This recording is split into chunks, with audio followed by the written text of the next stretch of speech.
Crying bobcat appears on elderly man's porch. What it wanted changed everything. The camera lights reflected dimly in the aged yet clear eyes of Franklin Cooper. The interviewer leaned forward slightly, her voice soft as the evening breeze drifting through the open window. What do you think has changed you the most since that day? Mr. Cooper.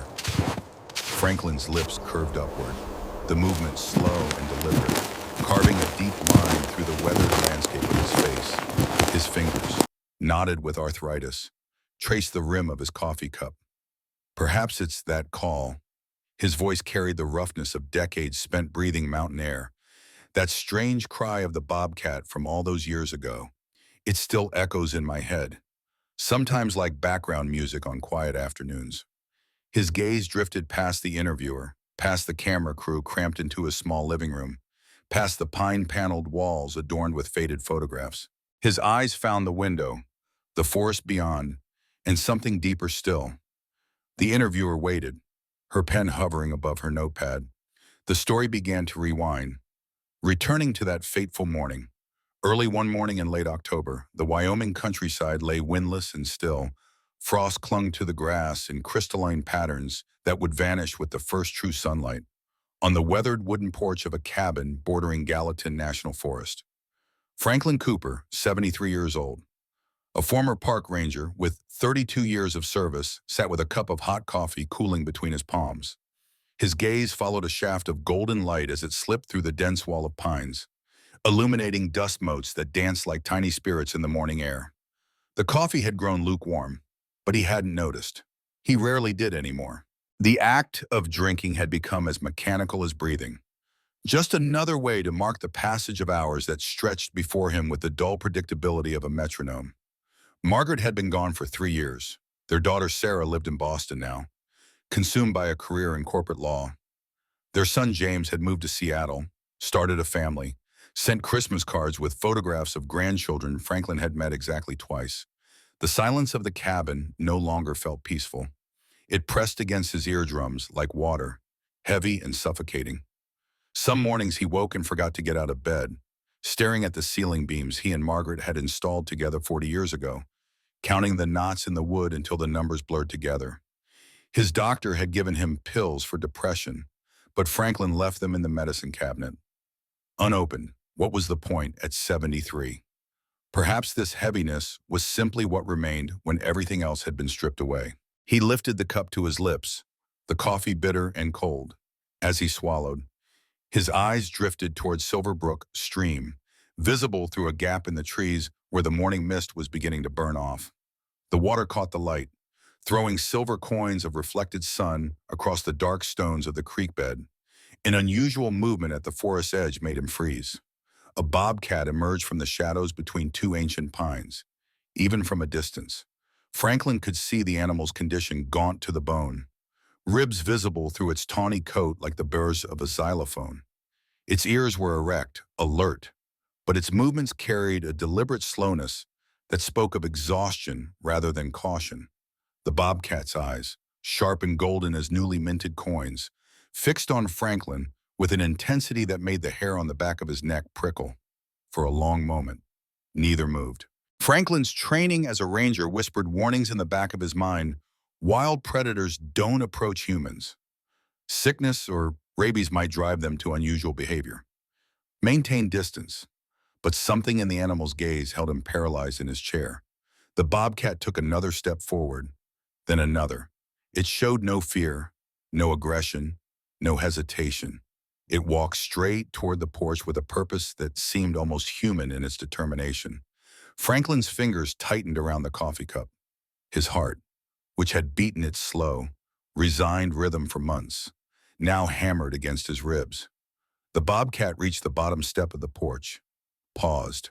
Its golden eyes never left Franklin's face. Then it climbed the steps one by one, each movement deliberate, each paw placed with careful precision on the worn wood. When it reached the top, it stopped at Franklin's feet. Franklin remained motionless, barely breathing, as if the slightest movement might shatter whatever strange spell held them both. The morning air smelled of pine sap and damp earth, but underneath it he caught the scent of the wild musk and blood and something darker. something that spoke of suffering. The bobcat lifted one paw, placed it on Franklin's hand. The touch was surprisingly gentle, the pads of its paw rough but warm against his cold skin. No claws extended, no threat in the gesture. Franklin's breath caught in his throat. He had handled dozens of wild animals during his ranger career, had tranquilized bears, relocated mountain lions, treated injured elk. But this was different. The look in those golden eyes was not the glazed confusion of illness or the flat desperation of starvation. It held something else entirely: intelligence, intent, and unmistakably, impossibly, a plea for help. "What do you want?" The words emerged hoarse, trembling more from emotion than fear. His voice sounded strange to his own ears after hours of silence, cracked and rusty like a gate that hadn't been opened in years. The bobcat let out a low, drawn-out cry that seemed to originate somewhere deep in its chest.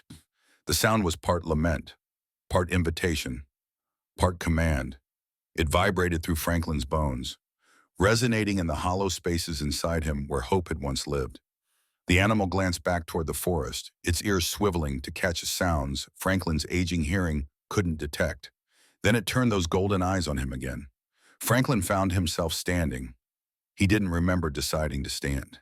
His legs simply moved, his body rising from the chair where it had spent so many empty mornings. The coffee cup remained on the armrest, forgotten.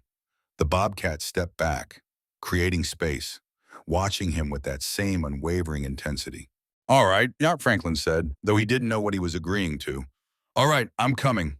He moved stiffly into the cabin, his joints protesting the sudden activity. His walking stick leaned against the wall by the door, a solid length of hickory he'd carved himself 20 years ago. The handle worn smooth by his grip. He grabbed it, hesitated, then reached for his old pocket camera, a battered Canon he'd used for documenting park wildlife. The action felt automatic, muscle memory from decades of ranger work. Document everything. Proof matters. When he returned to the porch, the bobcat had descended the steps and waited at the edge of the clearing. It watched him emerge from the cabin, and something in its posture seemed to relax, as if it had feared he might not return. The moment Franklin's boot touched the ground, the animal turned and began walking toward the forest. Franklin followed. At that moment, he did not know that this decision would save not only the lives of creatures in the forest, but his own as well. The path led through terrain Franklin knew by heart, though he hadn't walked it in months. The forest floor was soft with decades of fallen pine needles, deadening his footsteps. Shafts of morning light penetrated the canopy in golden columns, illuminating swirling patterns of gnats and the gossamer threads of spiderwebs stretched between branches. The air grew cooler as they moved deeper into the woods, away from the open spaces where sun could warm the ground. The bobcat maintained a distance of several dozen yards ahead, moving through the underbrush with the fluid grace of water flowing downhill.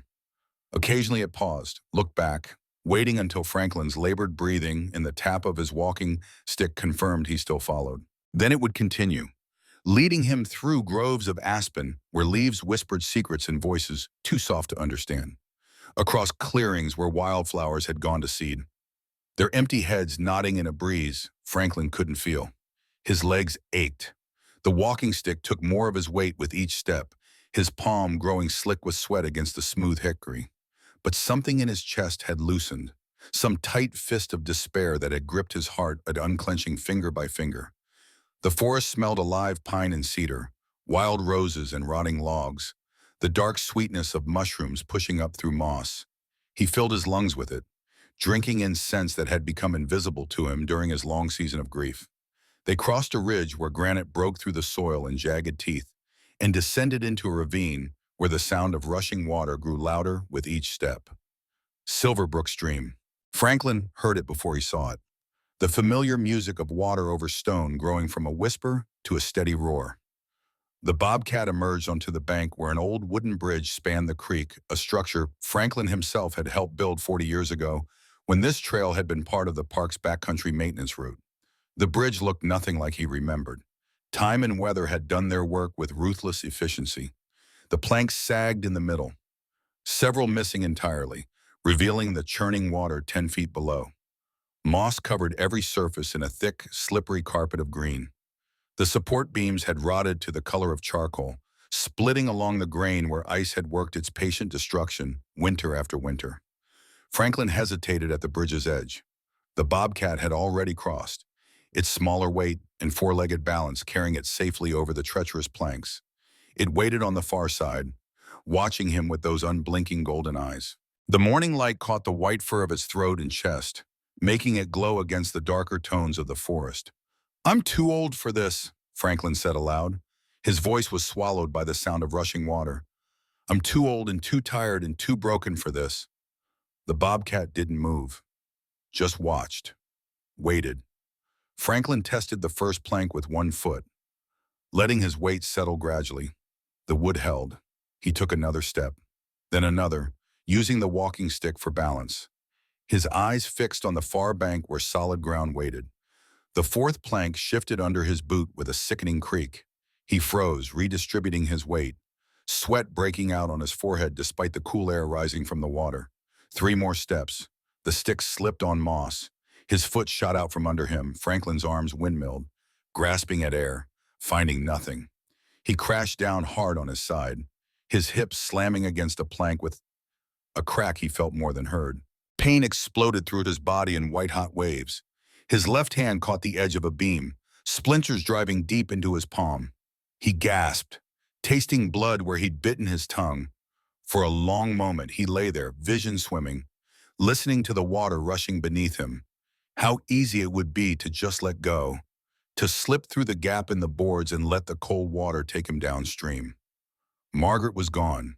His children had their own lives. Who would even notice he was missing? The mailman might wonder after a few weeks. Maybe Sarah would try to call at Christmas. Something warm and rough touched his face. Franklin's eyes fluttered open. The Bobcat had returned, navigating the treacherous bridge with careful precision. It stood over him now, so close he could see the individual whiskers sprouting from its muzzle, the subtle patterns of spots beneath its tawny coat. It pressed its nose to his cheek, then hooked one paw claws extended now into the fabric of his jacket and pulled. The gesture was unmistakable and desperate. The Bobcat let out that cry again, softer this time, almost pleading.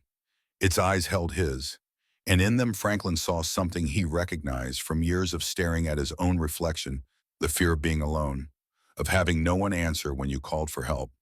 "Okay," he whispered, blood from his bitten tongue mixed with saliva, metallic and warm. "Okay, I'm coming."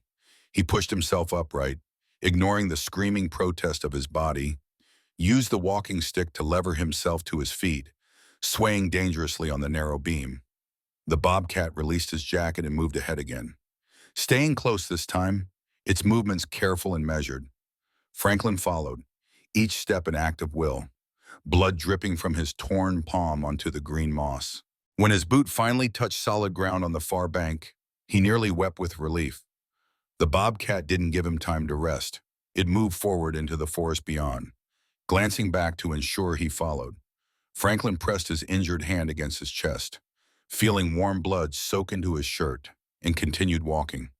The forest on this side of the stream changed. The trees grew denser, their trunks thick with age, their branches interweaving overhead to create a canopy so dense that only scattered coins of light reached the forest floor. The underbrush grew wild and unchecked.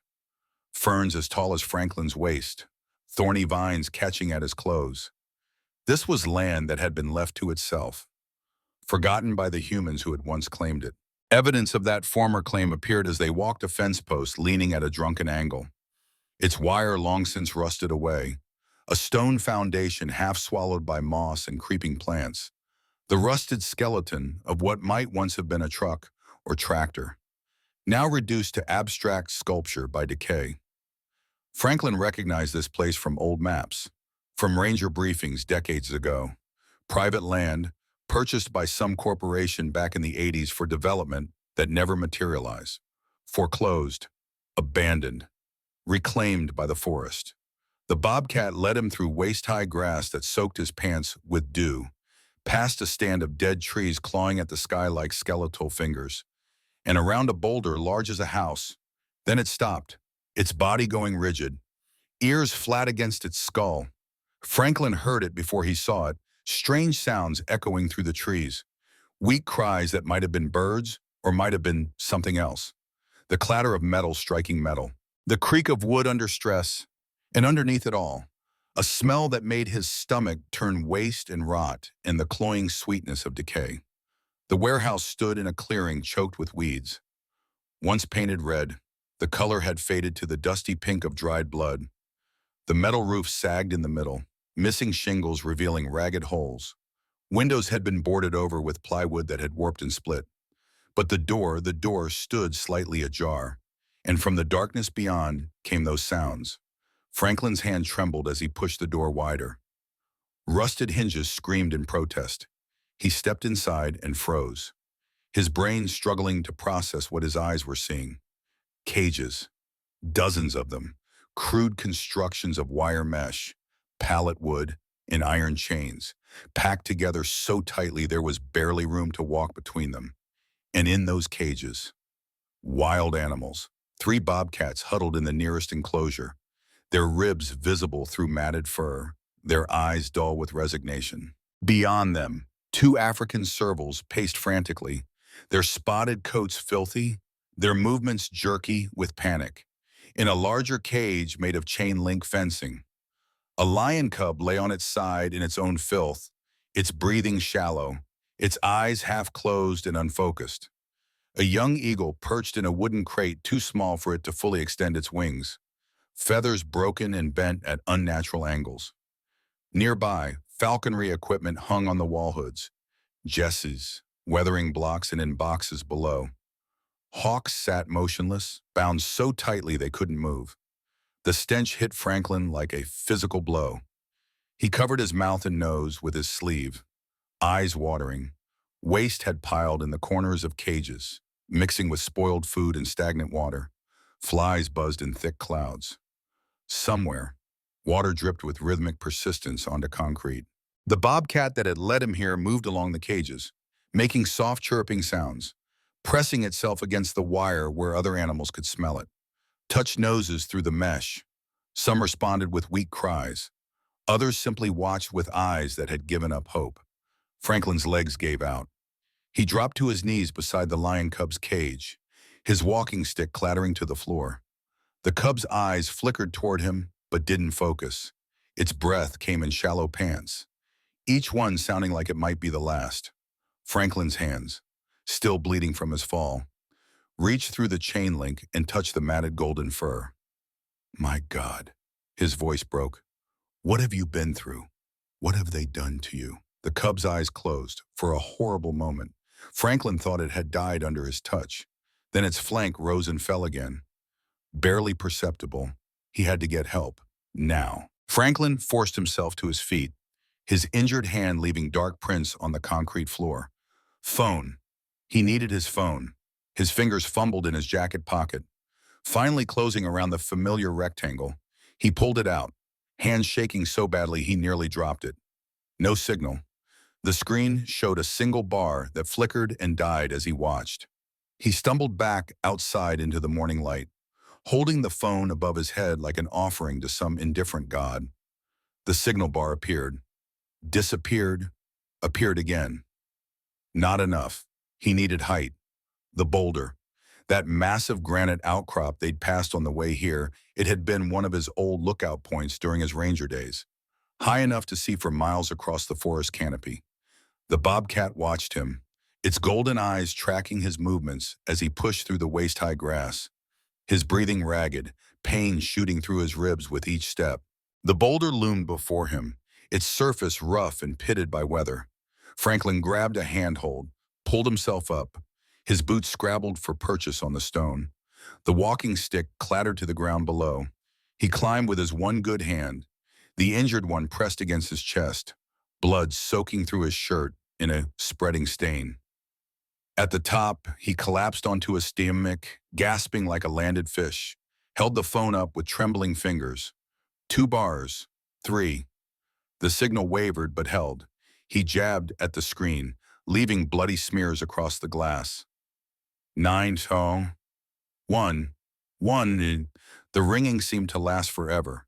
Then a woman's voice, professional and calm. 911, what is your emergency? My name is Franklin Cooper. The words tumbled out in a rush, tripping over each other. I need animal rescue. Abandoned compound west of Silverbrook Stream, near the Gallatin Forest edge. Multiple wild animals in cages. Critical condition. Urgent. Please, the signal dropped. The call ended with a hollow click that echoed in the sudden silence. Franklin stared at the screen, willing the bars to return. Nothing. He tried again. The call wouldn't connect. Again, nothing. Please, he whispered to the empty air, please let that be enough. He lay there for a long moment, watching clouds drift across the blue sky, feeling his heart hammer against the stone beneath him. Then he began the painful descent, sliding more than climbing, landing hard at the bottom. The Bobcat appeared at his side, pressing its shoulder against his leg, as if offering support. Franklin retrieved his walking stick, leaned heavily on it, and together they returned to the warehouse. Inside, the animals watched him with varying degrees of awareness. The eagle shifted on its perch, feathers rustling.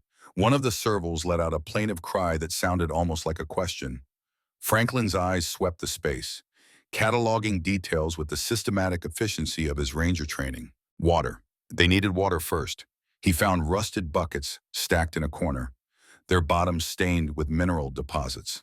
Outside, attached to the back of the warehouse, an old hand pump jutted from the ground beside a concrete trough green with algae.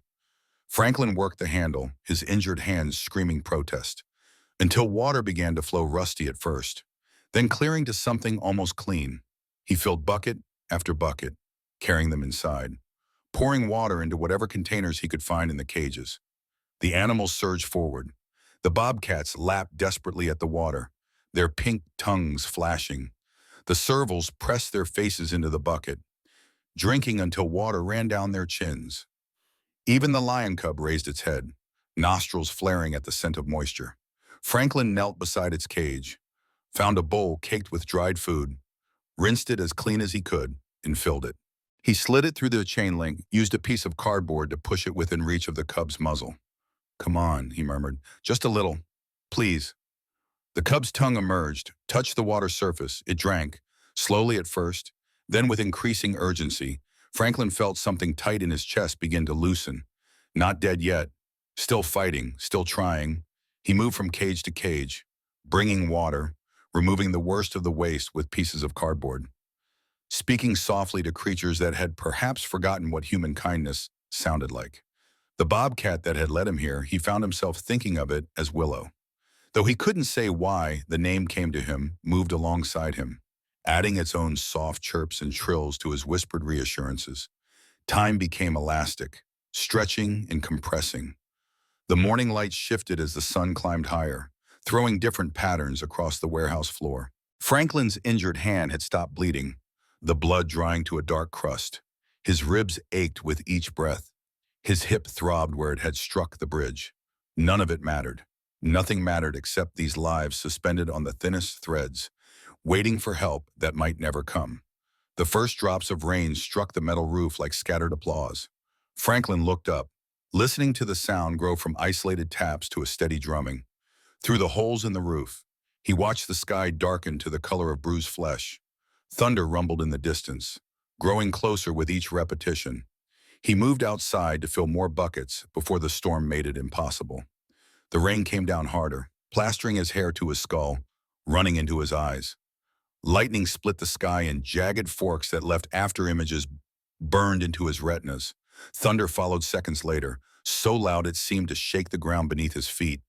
The forest path would be turning to mud. The bridge would become impassable. Whatever signal he'd had was surely gone now, swallowed by the storm.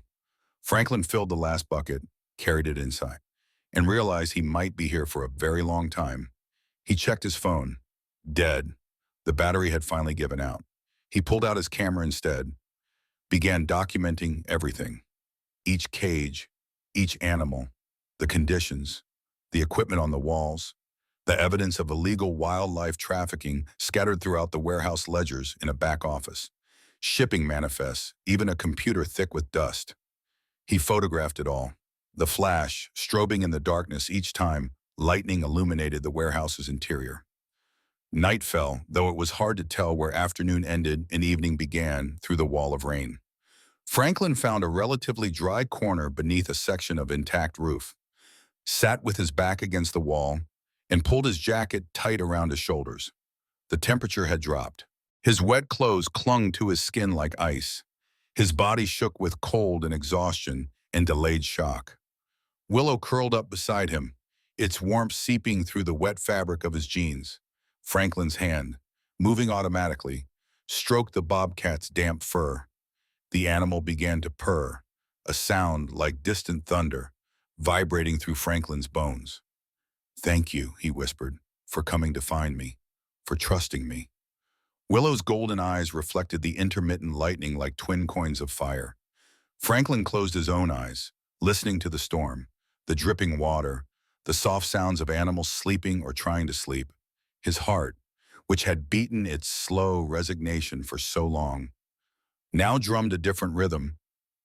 Different rhythm, purpose. That's what this feeling was. He was needed. These voiceless creatures needed him to stay awake, to stay alive, to bear witness to their suffering and survival. When the final bolt of lightning tore through the sky, turning the world white as bone, headlights appeared in the distance like earthbound stars. Franklin forced himself upright, every muscle screaming protest. He grabbed his walking stick, stumbled outside into the rain. The headlights multiplied, becoming a constellation moving through the trees. Off-road vehicles pushed through mud and standing water, their engines roaring, their high beams cutting tunnels through the rain. Franklin switched on his phone's flashlight. The battery had somehow found one last reserve and waved it above his head. The lead vehicle turned toward him, spotlights blazing to life. He stood in their glare, soaked and bleeding and shaking, and felt more alive than he had in years. The vehicle stopped in a rough semicircle around the warehouse. Doors opened.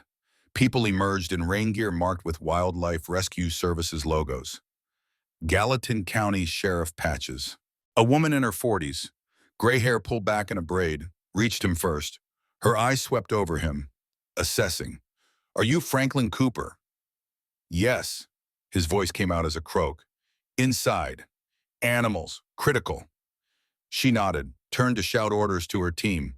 They moved with practiced efficiency, carrying equipment, setting up portable lights that turned the warehouse interior bright as day. Franklin tried to follow them inside, but a younger man in EMT by his uniform caught his arm. "Sir, you're injured. Let me take a look." "I'm fine. The animals are being cared for. You've done your part. Let us do ours." Franklin let himself be led to one of the vehicles, sat in the open door while the EMT examined his hand, his ribs, his hip. The man worked in silence, cleaning wounds, applying bandages, taking vitals. Through the warehouse door, Franklin watched the rescue unfold. A veterinarian, her name tag read Dr. Grace Langfair, knelt beside the lion cub's cage, her hands moving with swift precision. She administered an injection, checked vitals, spoke rapid instructions to her assistants. The cub was lifted onto a stretcher, carried to a vehicle modified as a mobile veterinary unit.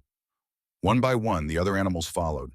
The bobcats, the servals, the eagle, the hawks, each documented, examined, prepared for transport. An older man approached Franklin, his sheriff's badge catching the portable lights. He was perhaps 60, with kind eyes behind wire-rimmed glasses that were slowly collecting raindrops. He extended his hand. "Sheriff Tom Bradshaw, hell of a thing you did here." "Mr. Cooper." Franklin shook the offered hand, wincing at the pressure against his bandaged palm. "I just followed a bobcat. We've been chasing leads on this operation for over a year." The sheriff gestured toward the warehouse. "Wildlife trafficking ring, international buyers. We knew they had a facility somewhere in this region, but these forests are big and they covered their tracks well. You did what an entire task force couldn't." Franklin said nothing. His eyes tracked Willow as the bobcat moved through the cave, watching the rescue but staying clear of the humans. No one seemed to notice it among all the confusion. The coming and going of people, and equipment. The rescue lasted through the night. The storm gradually spent itself, the rain softening to drizzle, then mist, then finally stopping altogether. By the time the last animal was loaded and the last piece of evidence collected, the sky had begun to lighten in the east. Dawn came quietly, almost apologetically, painting the clouds in shades of pink and gold. Dr. Langford approached Franklin as the EMT was finishing his work. She looked exhausted, her face drawn, but her eyes held a light of fierce satisfaction. "The lion cub will make it," she said. "We're calling him Montana. Thanks to you, they'll all make it." "Will they be released?" "Some of them, yes. The bobcats, they were likely wild-caught adults with rehabilitation. They can go back, the servals, the lion cub. They'll need sanctuary placement, too habituated to humans, or not native to this region. But they'll have good lives, real lives." Franklin nodded, looked toward Willow, but the bobcat had vanished. Sometime during the night, it had slipped away into the forest, leaving no trace except paw prints in the mud that the rain would soon wash away. Sheriff Bradshaw offered to drive Franklin home. He accepted, too tired to argue. The trip back took 40 minutes by vehicle, navigating old logging roads Franklin had forgotten existed. When they pulled up to his cabin, the morning sun was fully risen, turning the frost on his porch to diamond dust. "Get some rest," the sheriff said. "We'll need a statement, but that can wait. You're a hero, Mr. Cooper." Franklin climbed out of the vehicle, every movement accompanied by pain. "I'm just an old man who followed a wild animal." Sometimes that's exactly what the world needs. Inside the cabin, Franklin stripped off his wet clothes, stood under a hot shower until the water ran cold, then collapsed onto his bed. He thought he would fall asleep immediately, but instead found himself staring at the window, at the forest beyond, searching for a tawny shape among the shadows. Sleep came eventually, deep and dreamless. He woke to knocking. The afternoon light slanted across his bedroom floor. More knocking, insistent. Franklin pulled on clean clothes, moving like a man 3 times his age, and opened the door. The door the next weeks became a blur of attention Franklin neither wanted nor knew how to handle. The story spread like wildfire local news, state news, national coverage.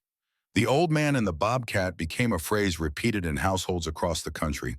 The porch camera footage showing Willow placing its paw on Franklin's hand went viral, shared millions of times with captions about compassion transcending species. Interview requests poured in, television producers called, a documentary filmmaker wanted to recreate the rescue. Franklin declined them all. He agreed to only one request: permission to visit the animals at the rehabilitation center. Dr. Langford picked him up on a crisp November morning. The center sat 30 miles north, a sprawling complex of enclosures and medical facilities nestled in a valley. She walked him through the facility, introducing him to each animal he had helped save. Montana the lion cub had transformed. His coat gleamed, his eyes were bright, his movements confident. When Franklin approached the enclosure, the young lion pressed his massive head against the bars, eyes half closing in contentment. Franklin's hand, still bandaged, touched the warm fur. "He remembers you," Dr. Langford said softly. The bobcats were in a large outdoor enclosure, climbing structures and hiding boxes, mimicking their natural habitat. They moved with the fluid grace of healthy predators, but Willow was not among them. "The one that led me there," Franklin said. "Where is it?" Dr. Langford shook her head. "It vanished immediately after the rescue. We searched, but," she shrugged, "bobcats are solitary, secretive. Maybe it went back to its territory. Maybe it knew its job was done."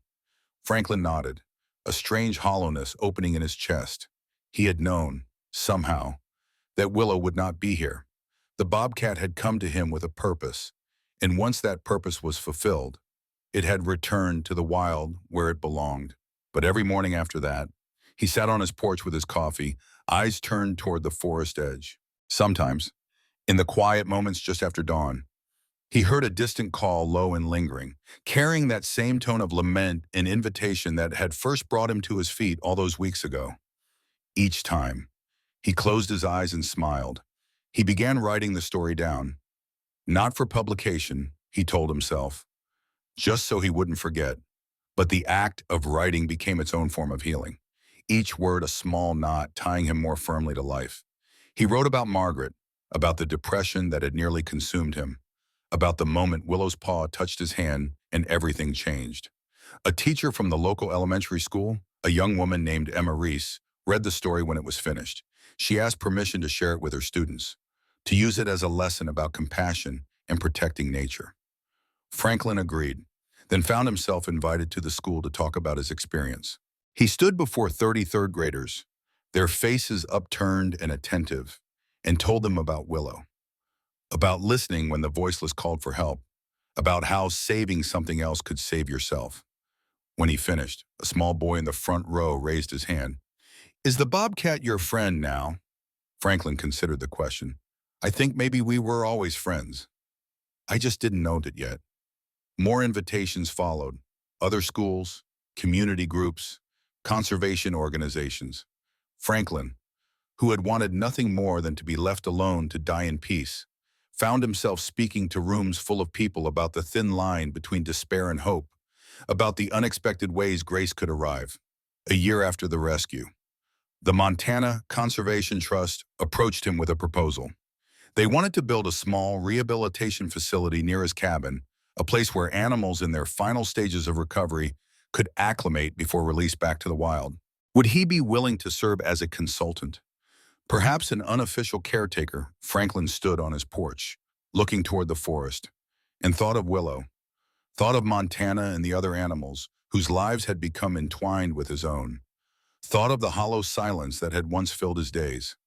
"Yes," he said, "I'd like that." The construction took 6 months. They called it Willow Haven. Franklin worked alongside the volunteers, mostly college students, studying wildlife biology, helping design enclosures, advising on the best locations for observation posts. His body complained about the work, but his heart sang. The facility opened in late spring. The first residents were 2 juvenile bobcats orphaned when their mother was killed by a car. Franklin checked on them 3 times a day, watched them play and hunt, and gradually grow strong enough to survive on their own.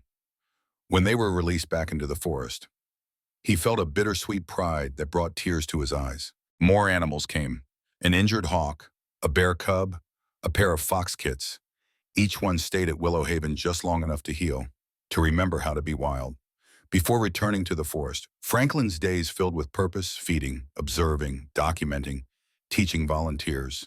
His cabin, once a lonely monument to loss, became a gathering place for young people passionate about conservation. Sarah called more often, visited more frequently. She brought her Boston apartment's sleek cynicism and left it behind when she saw her father's transformation. James drove from Seattle with the grandchildren, and Franklin taught them to identify animal tracks, to move quietly through the forest, to listen. Then one spring morning, Franklin woke before dawn. Something had pulled him from sleep, not a sound exactly, more like a feeling, an awareness that the world had shifted in some subtle way. He pulled on his robe and stepped onto the porch. The air was fragrant with young leaves and damp earth. Mist clung to the ground in diaphanous sheets. The forest edge remained shrouded in shadows, but the sky above had begun to lighten, painting itself in shades of rose and lavender. On the doorstep lay something small and polished. Franklin knelt slowly, his joints cracking, and picked it up. A stone, water-smoothed and dark, its surface catching what little light existed.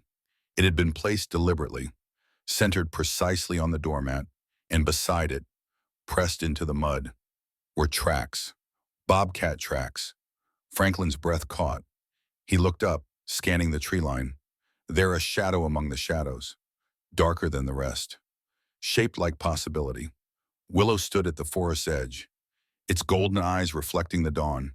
It didn't call out, didn't move, simply stood there, watching him as it had watched from the beginning. Franklin raised one hand in acknowledgement, in gratitude, in love. The bobcat turned and disappeared into the trees, its tawny coat blending seamlessly with the forest. But in Franklin's heart, that cry rang out one final time, warm and eternal, a song that would never end. Life went on, Animals came to Willowhaven and left. Seasons cycled through their ancient dance. Franklin grew older, his hair turning completely white, his movements slower, but his eyes remained clear, his purpose unwavering. He was no longer a man waiting to die. He was a bridge between worlds, a translator for the voiceless, a keeper of stories about compassion and redemption. And every evening at sunset, he sat on his porch with a cup of tea, gazing toward the forest edge. When the final light gilded the leaves and painted the sky in colors that had no names, he smiled softly, knowing that somewhere deep in the woods, Willow was watching him, just as on the first day it came, the day it saved a soul that had thought itself long extinguished. The day it reminded an old man that as long as there was breath, there was purpose. As long as there was need, there was hope.